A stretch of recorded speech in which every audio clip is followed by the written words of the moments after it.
ओम शांति। 7 मार्च 2024 की ईश्वरीय महावाक्य। पहले एक नज़र मुरली के मुख्य पॉइंट पर। बाबा ने कहा, गीता है ही फैमिली प्लानिंग का शास्त्र।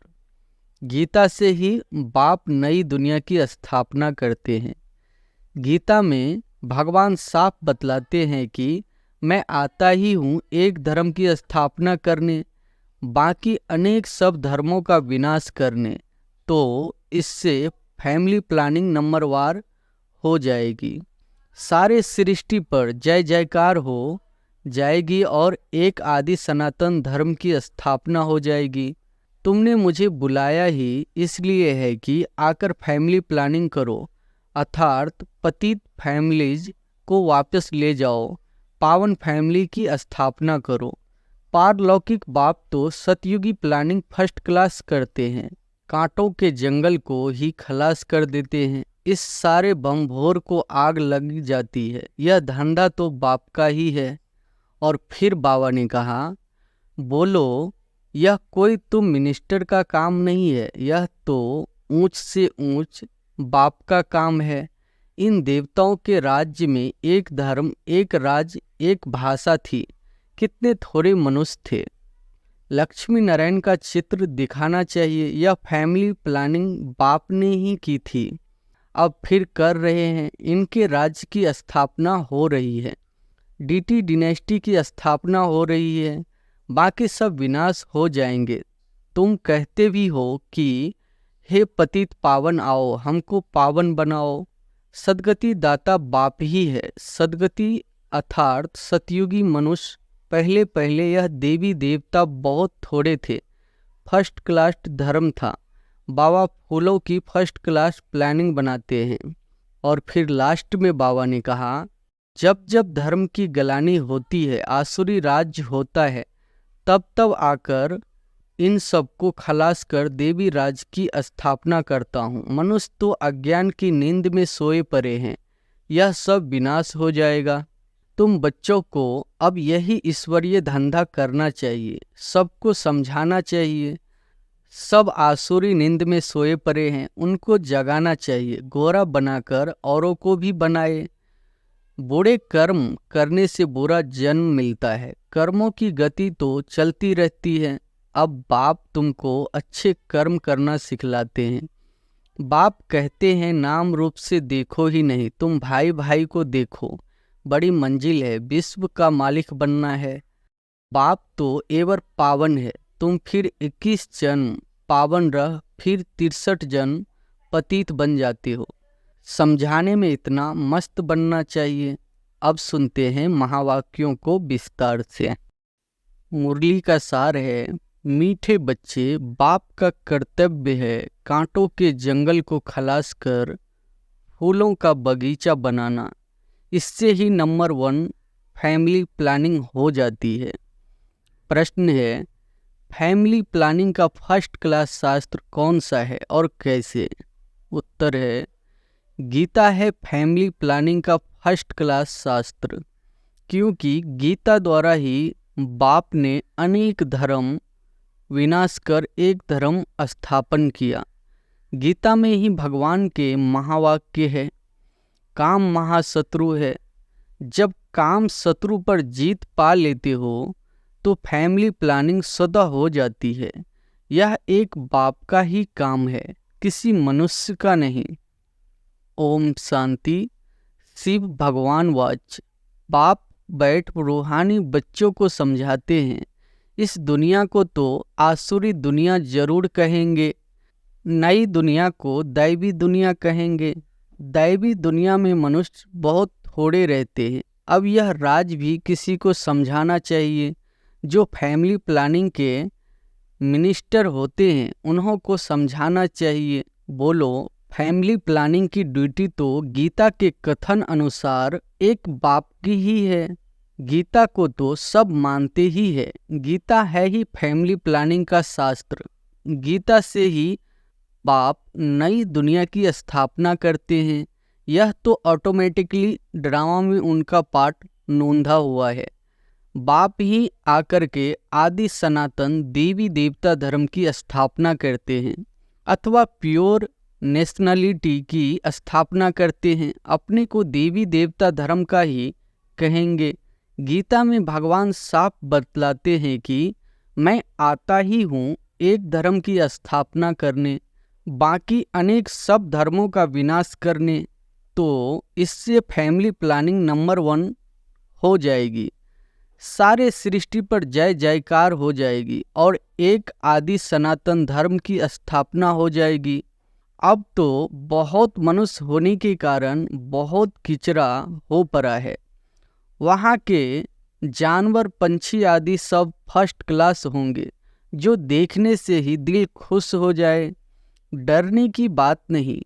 बाप बैठ समझाते हैं, तुमने मुझे बुलाया ही इसलिए है कि आकर के फैमिली प्लानिंग करो, अर्थात पतित फैमिलीज को वापस ले जाओ, पावन फैमिलीज की स्थापना करो। तुम सब कहते थे बाबा आकर पतित दुनिया खलास कर नई पावन दुनिया बनाओ। यह बाप की ही प्लानिंग है, देखने से ही दिल खुश हो जाए। लक्ष्मी नारायण को देखने से तुम्हारी दिल खुश होती है ना। वहाँ तो यथा राजा रानी तथा प्रजा सब फर्स्ट क्लास होते हैं। तो यह फैमिली प्लानिंग की युक्ति ड्रामा में नोंधी हुई है, तुम बच्चों को समझाना है। पारलौकिक बाप तो सतयुगी प्लानिंग फर्स्ट क्लास करते हैं, कांटों के जंगल को ही खलास कर देते हैं। इस सारे बमभोर को आग लग जाती है। यह धंधा तो बाप का ही है, तुम कुछ भी नहीं कर सकते हो। कितनी भी मेहनत करो सक्सेसफुल कोई हो न सके। बाप कहते हैं जिस काम विकार को तुम अपना मित्र समझते हो वह बड़ा भारी दुश्मन है। बहुत है जो उनके मित्र बन जाते हैं। बाप ऑर्डिनेंस निकालते हैं, तुम इस पर विजय पहनो, तुम समझाओ। बाप कहते हैं काम महाशत्रु है। विचारों को पता ही नहीं कि फैमिली प्लानिंग कैसे हो रहा है। यह तो कलप कलप बाप करते हैं ड्रामा अनुसार, फिर यह होना ही है। सतयुग में बहुत थोड़े मनुष्य होते हैं, इसमें फिक्र की कोई बात नहीं। बाप प्रैक्टिकल में यह काम कर रहे हैं। वो लोग कितना माथा मारते हैं। एजुकेशन मिनिस्टर को भी समझाओ, अभी के कैरेक्टर्स कितने खराब है, देवताओं के कैरेक्टर्स कितने अच्छे थे। तुम बेपरवाह होकर वाणी चलाओ, बोलो यह कोई तुम मिनिस्टर का काम नहीं है, यह तो ऊंच से ऊंच बाप का काम है। इन देवताओं के राज्य में एक धर्म, एक राज, एक भाषा थी। कितने थोड़े मनुष्य थे, परंतु ऐसी युक्ति से बोलना बहुत थोड़े को आता है। वह रुहाब नहीं रहता है। उन्हों को यह लक्ष्मी नारायण का चित्र दिखाना चाहिए। यह फैमिली प्लानिंग बाप ने ही की थी, अब फिर कर रहे हैं। इनके राज्य की स्थापना हो रही है। बाबा ने कहा है यह लक्ष्मी नारायण का चित्र हमेशा फ्रंट में रखो और बत्तियां आदि खूब लगाओ। प्रभात फेरी में यह टांस लाइट का चित्र हो जो एकदम क्लियर कोई भी देख सके। बोलो हम यह फैमिली प्लानिंग कर रहे हैं। यथा राजा रानी तथा प्रजा, डीटी डिनेस्टी की स्थापना हो रही है। बाकी सब विनाश हो जाएंगे। तुम कहते भी हो कि हे पतित पावन आओ, हमको पावन बनाओ। सो तो बाप ही बना सकते हैं। एक देवी देवता धर्म ही पावन होता है, बाकी सब खत्म हो जाते हैं। बोलो शिव बाबा के हाथ में ही यह प्लानिंग है। सतयुग में यह प्लानिंग हो जाती है। वहाँ है ही देवता वंश, शूद्र होते नहीं। यह तो बड़ी फर्स्ट क्लास प्लानिंग है। बाकी सब धर्म खलास हो जाएंगे। इस बाप की प्लानिंग को आकर समझो। तुम्हारी यह बात सुनकर तुम पर बहुत कुर्बान जाएंगे। यह मिनिस्टर आदि निर्विकारी प्लानिंग बना कैसे सकेंगे। बाप जो ऊंचे से ऊंच भगवान है, वह आते ही है या प्लानिंग करने, बाकी सब अनेक धर्मों को खलास कर देते हैं। यह बात ही है बेहद के बाप के हाथ में पुरानी चीज को नया बना देते हैं। बाप नई दुनिया की स्थापना कर पुरानी का विनाश कर देते हैं। यह ड्रामा में नोंद है। समझाना चाहिए बहनों और भाइयों, इस सृष्टि चक्र के आदि मध्य अंत को तुम नहीं जानते हो। बाप बतलाते हैं सतयुग आदि में न इतने मनुष्य होते हैं, फैमिली प्लानिंग आदि की बात ही करते हैं। पहले तुम सृष्टि के आदि मध्य अंत को आकर समझो। सदगति दाता बाप ही है। सदगति अर्थात सतयुगी मनुष्य। पहले पहले यह देवी देवता बहुत थोड़े थे। फर्स्ट क्लास धर्म था। बाबा फूलों की फर्स्ट क्लास प्लानिंग बनाते हैं। काम तो महाशत्रु है। आजकल तो इनके पिछाड़ी प्राण भी दे देते हैं। कोई की किसी के साथ दिल होती है, माँ बाप शादी नहीं कराते हैं तो बस घर में ही हंगामा मचा देते हैं। यह है ही गंदी दुनिया। सब एक दो को कांटा लगाते रहते हैं। सतयुग में तो फूलों की वर्षा होती है। तो ऐसे ऐसे विचार सागर मंथन करो। बाबा इशारा देते रहते हैं, तुम इनको रिफाइन करो। चित्र भी भिन्न भिन्न प्रकार के बनाते हैं। ड्रामा अनुसार जो कुछ होता है वह ठीक है। किसी को समझाना भी बहुत सहज है। सबका ध्यान बाप की तरफ खिंचवाना है। बाप का ही यह काम है। अब बाप ऊपर में बैठा हुआ यह काम करेगा नहीं। कहते भी है जब जब धर्म की गलानी होती है, आसुरी राज्य होता है, तब तब आकर इन सबको खलास कर दैवी राज्य की स्थापना करता हूँ। मनुष्य तो अज्ञान की नींद में सोए पड़े हैं। यह सब विनाश हो जाएगा। जो निर्विकारी बनते हैं उनकी ही फैमिली आकर राज्य करती है। गायन भी है, ब्रह्मा द्वारा स्थापना किसकी? इस फैमिली की। यह प्लानिंग हो रही है। ब्रह्मा कुमार कुमारियाँ पवित्र बनते हैं तो उन्हों के लिए जरूर पवित्र नई दुनिया चाहिए। यह पुरुषोत्तम संगम युग बहुत छोटा है। इतने थोड़े समय में कितनी अच्छी प्लानिंग कर देते हैं। बाप सबका हिसाब किताब चुक्त कराए अपने घर ले जाते हैं। इतना सारा किचरा वहाँ नहीं ले जाएंगे। छी आत्माएं जा न सके, इसलिए बाप आकर गुलगुल बनाकर ले जाते हैं। ऐसी ऐसी बातों पर विचार सागर मंथन करो। तुम रियलाइज करते रहते हो। बाप कहते हैं मैं एक धर्म की स्थापना कराने तुमको रिहर्सल करा रहा हूँ। यह फैमिली प्लानिंग किसने की? बाप कहते हैं मैं कल्प पहले मिसल अपना कार्य कर रहा हूँ। पुकारते ही है पतित फैमिली से बदलकर पावन फैमिली स्थापन करो। इस समय सब है पतित। शादियों पर लाखों खर्चा करते हैं, कितना साद माना कराते हैं और ही पावन से बदल पतित बन जाते हैं। तुम बच्चों को अब यही ईश्वरीय धंधा करना चाहिए। सबको समझाना चाहिए। अब आसुरी नींद में सोए पड़े हैं, उनको जगाना चाहिए। गोरा बनकर औरों को भी बनाए तो बाप का प्यार भी जाए। सर्विस ही नहीं करेंगे तो मिलेगा क्या? कोई बादशाह बनते हैं तो जरूर कोई अच्छे कर्म किए हैं। यह तो कोई भी समझ सकते हैं। यह राजा रानी है, हम दास दासियां हैं जो जरूर आगे जन्म में कर्म ऐसे किए हैं। बुरे कर्म करने से बुरा जन्म मिलता है। कर्मों की गति तो चलती रहती है। अब बाप तुमको अच्छे कर्म करना सिखलाते हैं। वहाँ भी ऐसे जरूर समझेंगे कि अगले जन्म के कर्मों के अनुसार ऐसे बने हैं। बाकी क्या कर्म किए हैं वह नहीं जानेंगे। कर्म गाए जाते हैं। जितना जो अच्छा कर्म करते हैं वह ऊंच पद पाते हैं। ऊंच कर्मों से ही ऊंच बनते हैं। अच्छे कर्म नहीं करते हैं तो झाड़ू लगाते हैं, भड़ी ढोते हैं। कर्मों का फल तो कहेंगे ना, कर्मों की ही थ्योरी चलती है। श्रीमत से अच्छे कर्म होते हैं। कहाँ बादशाह, कहाँ दास दासियाँ। बाप कहते हैं अब फॉलो फादर, मेरी श्रीमत पर चलेंगे तो ऊंच पद पाएंगे। बाप का साक्षात्कार भी कराते हैं।